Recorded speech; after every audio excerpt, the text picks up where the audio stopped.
மதுரை மாவட்டம் திருப்பரங்குன்றம் தொகுதிக்குட்பட்ட சாக்கிலிப்பட்டியில இருக்கிற அரசு பள்ளியில தலைமை ஆசிரியரா பணியாற்றிட்டு வரவங்க திருமங்கலத்தை சேர்ந்த சாந்தி. இவங்க நேத்து மதியம் வீட்டுக்கு போகும்போது தன்னுடைய சக ஆசிரியரை உச்சிப்பட்டி சாலையில இறக்கி விட்டு திருமங்கலம் நோக்கி போகும்போது அந்த வழியா பல்சர் வண்டியில வந்த 2 பேரு தலைமை ஆசிரியர் சாந்தி கிட்ட வழி கேட்கிற மாதிரி நடிச்சு அவங்கள நிறுத்தி அவங்க கழுத்துல இருந்த 4.5 பவுன் சங்கிலிய அறுத்துட்டு ஓட முயற்சித்து இருக்காங்க.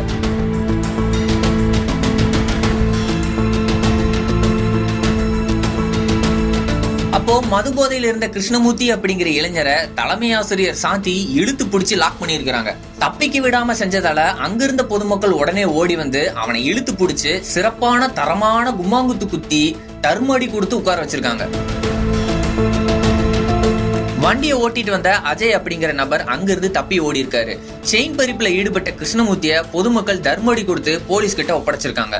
ஆஸ்டின்பட்டி போலீசாரோட விசாரணையில செயின் பறிப்புல ஈடுபட்ட நபர்களான ஒருத்தர் திருநகரை சேர்ந்த கிச்சா அப்படிங்கிற கிருஷ்ணமூர்த்தியும் இன்னொருத்தர் வில்லாபுரத்தை சேர்ந்த அஜய் அப்படிங்கறதும் தெரிய வந்திருக்கு. மேலும் தப்பி ஓடுன அஜய் அப்படிங்கிற நபரை தீவிரமா ஆஸ்டின்பட்டி போலீசார் தேடிட்டு வராங்க. மக்கள் நடமாட்டம் அதிகமா இருந்த இடத்துல மத்தியான நேரத்துல தலைமை ஆசிரியர் கிட்ட செயின் பறிப்புல ஈடுபட்ட சம்பவம் பரபரப்பை ஏற்படுத்தியிருக்கு.